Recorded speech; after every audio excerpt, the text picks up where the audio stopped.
I've never felt so hot, intimidated by such a large group of men in leather before in my life, which is nothing new to me, of course. I'm joined, obviously, by the Blue... Is it the Blue? The Blue Lights motorcycle display team. But you hail from all over the country. All over Hampshire. All right. All corners of Hampshire. And how often do you get together to practice? We generally start in about April, beginning of April, and we get together at least once a week to train. So is there competition from other districts and other parts of the country? Well, as far as we're aware, we're the only police motorcycle display team in Britain. That's pretty prestigious. And you're Sergeant Jonathan... Stainton Ellis. Stainton Ellis. I've gone hot again. It's all these lovely names and all this lovely leather.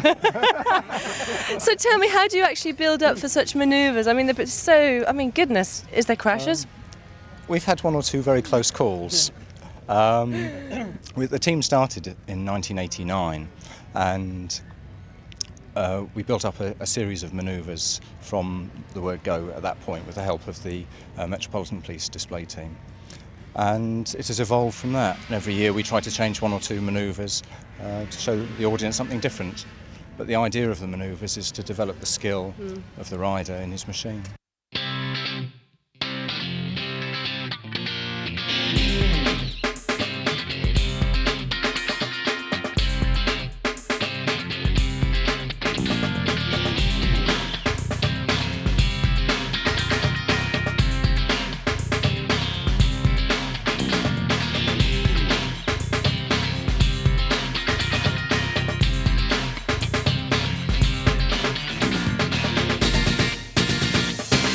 I've got with me Jason Finn, instantly recognisable, and he's just accomplished a fantastic feat, jumping over 18 people. I don't know how he did it, and I don't know who's more brave, you or the guy who was on the end.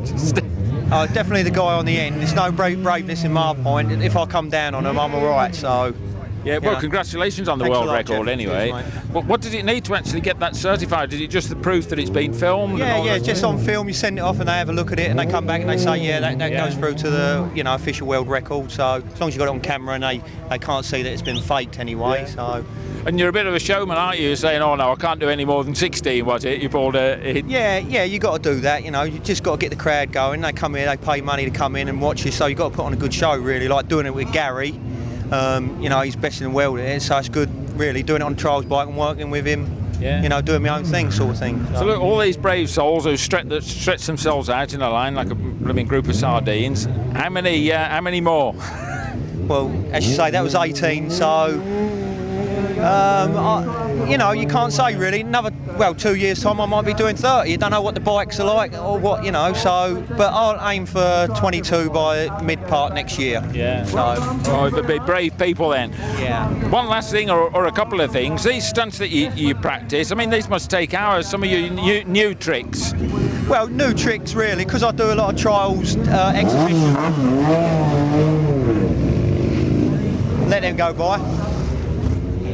Right, yeah, because I do a lot of trials, I think it's going to be... All right, see, these motorcycles, noisy. Yeah, I know, that's it. You do a lot of trials exhibitions, but everyone copies everyone. Like, I've got a lot of stuff off Gary, so, you're just cheating, really, and copying everyone, so... Listen, have the two of you thought of changing roles at all? Yeah, I've got on Gary's bike a couple of times, he's got on mine, and he's rode a bit of trials before, he's good on anything, so... But them big bikes, they scare me to death. I think I'll stick to the trials bikes. Well, what you do scare me to death, I think. But thanks very much anyway, Jason. Thanks a lot.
We've had a cracking day here today at Motorcycle World, haven't we, Diane?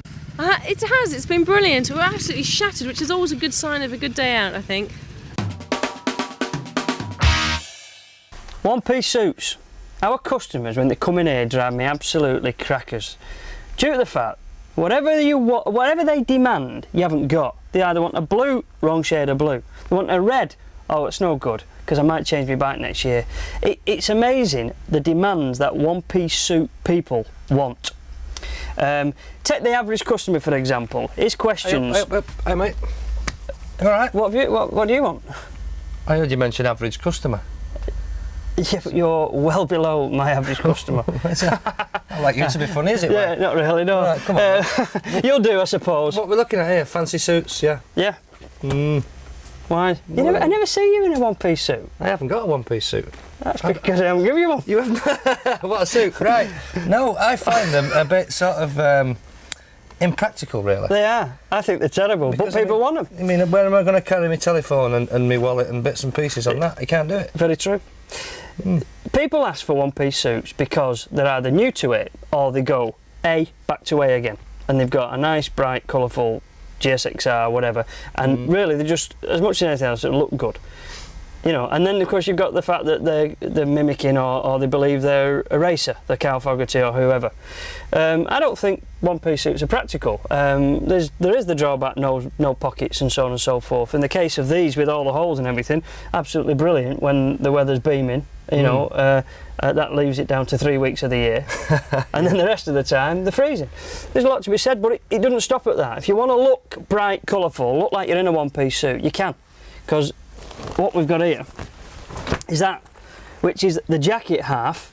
You've got the trousers to match that are done like that, and old Fred over there, who's been here for 4 years and never done a piece of work. See him there, yeah. Yeah, he's got one of these suits on. When it's linked up, zipped in, it zips around, it's like a race suit to look at. Better really, because I mean, when you go to your rally or your shopping trip or whatever, you can slip your jacket off and walk around in your leather jeans. Absolutely, you're dead right. It's practical. You look a bit daft with a one-piece leather tied around your waist, don't you? Which people do, don't they? Go to race meetings and so on. Yeah. There's other factors as well. You know, I mean, the practical side of it's important. The fact that if you bought perhaps black trousers to go with that, then you've only got half the expense. Because a one-piece suit of this quality is a £600 jobby. There's a £300 jacket. Swap that, it's £300 less the fact that you might be able to sell that on afterwards. So it's a little less cost every time you swap the colourway of your bike. Excellent. Sounds good. The other point I want to make though, Paul, you probably noted this before when you see what look like one-piece suits hanging up. It looks exactly like a one-piece suit to me. It's a zip-together suit, zipped all the way around. But this is your traditional style. These have been out a number of years now, whereby the jacket is actually quite a lot shorter than a normal, regular leather jacket. Right. And the drawback being is when you're not wearing the trolleys, you've got a short jacket on, leaving your back exposed, and really not safe, not practical. So when you do weigh up a two-piece version of a one-piece suit, consider maybe a full jacket and separate trousers. Yeah, because that's a two-piece, but really, it can't be worn as two separate pieces, right. Can it? Can't be. No, so, absolutely. Yeah. A bit pointless, if you ask me. Now, something else I've noticed with these one-piece suits is they appear to be made for people with very short legs. Made to measure. Perfect. Yeah, absolutely perfect for me. Pretty obvious if you. There's a reason for it. There is. Yeah, because if you're going to have a one-piece race suit, you've got to wear a pair of motorcycle boots. Usually calf length, and so a short trouser, the boot goes up to here. If you bike sensibly, you make sure you bring your boots in to try it on with, or vice versa. You buy boots at the same time as getting your suit. So it tucks in. If you've got them too long, the unfortunate thing is it all gathers up, and then you can't fasten your boots up neat, and you get discomfort. And it's uncomfortable. Something else handling this one. I mean, body armour. Yeah. A lot of one-piece suits will have body armour fitted into it. Some have got pockets to receive body armour, you know, the CE approval stuff. Some, in this case, have had their own research and development, and they've come up with what they believe is a protective piece of high-density foam or whatever. So that's got it there. We've got it on the elbows, yeah, shoulders, and everywhere. Not all of them put back protectors in, I might point out, and if they do, they only put little ones in because they assume you're a speedy sports rider or whatever, so you go out and buy a separate back protector. And you ain't going to fall off. Well, that's the theory, right? Yeah. So that's a technique. What's that, USA? Yeah. Right, other side of Altrincham. Do you know, I knew that was coming. I bet you did. What's this one? This is British. Oh, right. This is the other side of Harrogate, this one, this is British made using Connelly hide. It looks plain and boring, but the same company also produce them with lots of colours and everything. Quite a lot of traditionalists like gear products and wolf range. You'd not have to change that very often, would you? No, well, that's another advantage, isn't it, really? You know, buy one suit, have a nice bright helmet, have some coloured gloves and boots, swap those when you swap your bike. Right, good I'm stuff. thinking of the costs all the time. Well, CE approval is a big thing, isn't it, these days? Yeah. Right, so if somebody wants a one-piece racing suit, comes in here and says, I want a one-piece racing suit, but it must be CE approved. Well, what can you do? Well, you can have it. We've got it. I mean, they exist. A few people produce them, but the drawback is it reduces your choice. There's less choice. There's only a couple of people. There's the fact that you can have CE approval armour in most suits, but if you want an entire suit that's CE approved, then we've got the thing just here. So this is the CE approved one-piece suit then, is it? Yeah, that's RS Performance Protection. Right. Fully CE approved. And notice this is actually, what, 400 quid?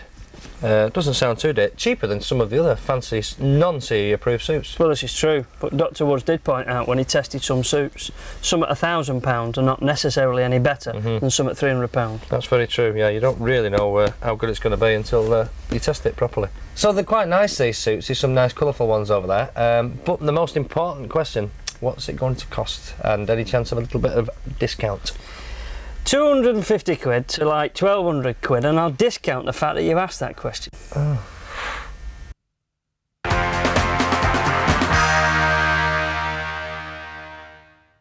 It's a gorgeous day, and I've got the glasses, I've got the bike. Pity I can't ride. I tell a lie, you know I can, but very badly. I'm neither fast nor very skilled. So that's why I've come for some rider training at Shire Training Services here in Huntingdon.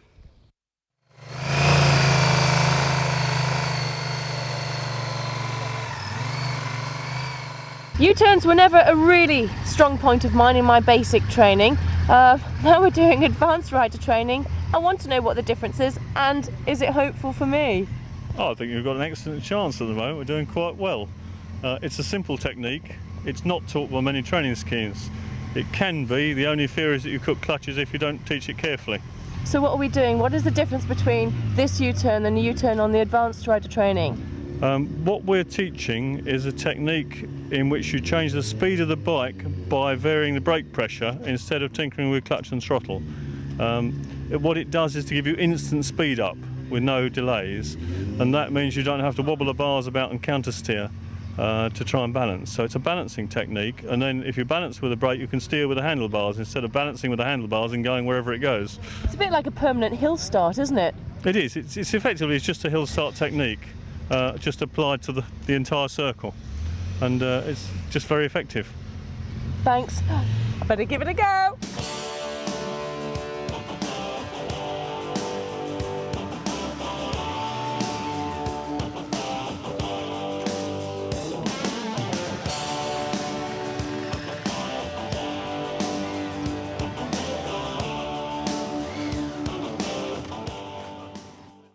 Now you just got to like look up and feel it and just concentrate on thinking about each separate bit and try and synchronise it and make it sort of all come together as one. You do feel it and you listen. The two main assets is a sort of sensation from the braking and the noise of the engine.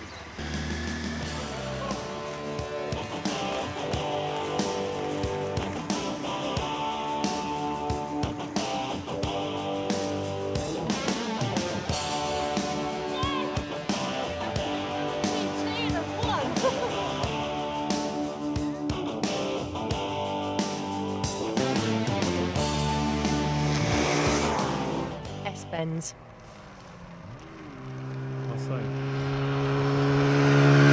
They can't draw an ideal line for a bend.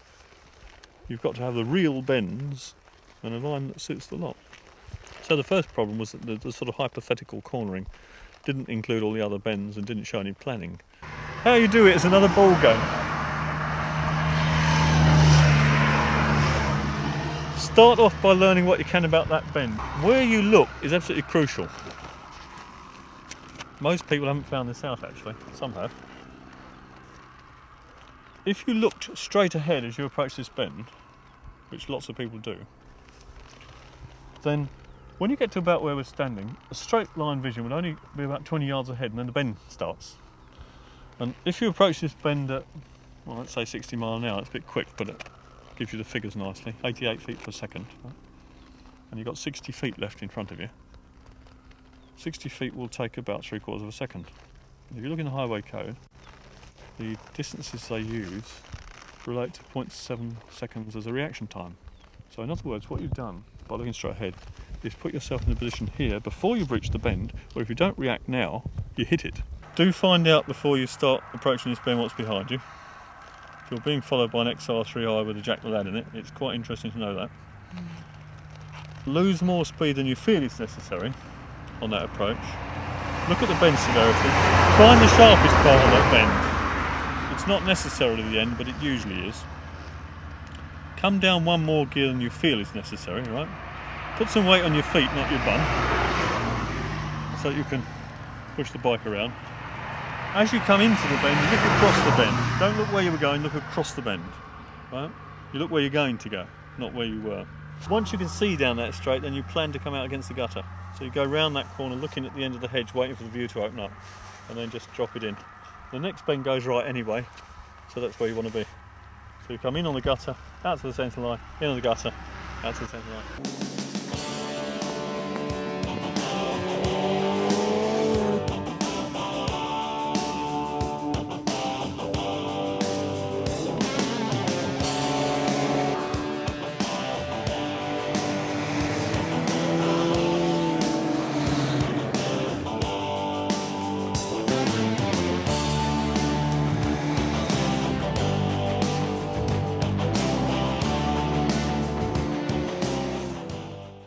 Colin Fenton is the Shy Training Services proprietor. Now, Colin, how did it all come about? Really, back in 1976, when I reasoned that the current training schemes weren't teaching learners enough, and I got into teaching semi-advanced riding to learners, and I've just moved on from there into the Pucker Advanced World High Performance Training. Why did you think there was such a need? The current need is that so many people are coming into motorcycling late and buying very powerful machines and coming back into motorcycling, and their experience was perhaps of a 100 mile an hour bike, and they're buying 160 mile an hour machines, and they are as aware as I am that they need to know a lot more than you did in 1960. That's absolutely correct. Now, this morning we did U-turns with a foot brake, which I managed to do eventually, and some S-bends. How did I do on those two? Well, the U-turns we finally got together with a bit of a struggle, but you got the technique under your belt. And the S-bend work actually started off very promising in that the line came together quite quickly, and we were just left with sort of machine control nuances, throttle control and things to put together. And so you finished up actually getting it quite good. Not incredibly fast, but quite good. Okay, sorry to interfere with your lunch, but you've actually finished. What happened this morning, though? Learned how to control the bike, doing U-turns and stuff, and then went out and practiced cornering. Did you find it really sort of beneficial? Is it anything that you haven't known before? No, but it's made me more aware of what I'm actually doing when I'm on the road. So I've learned a lot about corners and speeds and control. Colin's brought us all to the beautiful village of Buckton. And I sense it's not for a cup of tea and a slice of cake. Why have you brought us here? It has about the most lethal road junction I've found in Cambridge here. There's this great big wall along the side blocking the view into the side road and blocking the view out of it. And we come here to study the drivers to convince you that you are never safe on the roads. So what are we looking for with the drivers? You're really looking to see whether they can see when they make the decision to go. And typically, probably 2 out of 3 drivers here are accelerating away before they've seen up the road. And then we're going to drive past it and frighten ourselves witless. I've still got another whole day's training on this training course, although I'm going to have to say goodbye to you now. I can't explain enough just how important it is to develop your skills. superb motorcyclists are superbly skilled. I've certainly got a long way to go, but hopefully I will get there because I will keep safe. Thoroughly recommend a course like this for everybody who's passed their basic, still feels a little uncertain, and even for those who are very confident, you still don't know things that you think you've got right, wrong. Anyway, all I'll say is happy and safe biking to you, because I know I will be. Bye.